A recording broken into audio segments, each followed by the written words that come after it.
Greetings everybody, Ben Beecher here with MarineMax, Lake of the Ozarks. Today I'll be taking you through 2019 Tahoe 2150cc.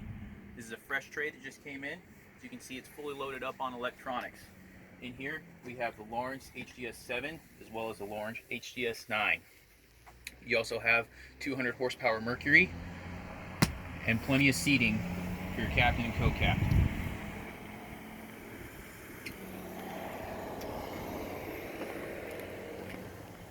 As we walk forward here, you take a look at the nice U-shaped seating in the front.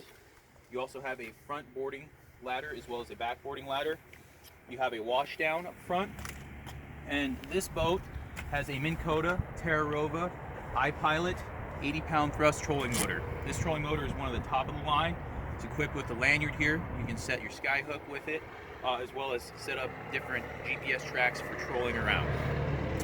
Once again, my name is Ben Beecher with MarineMax Lake of the Ozarks. Please don't forget to like this video and subscribe to our page.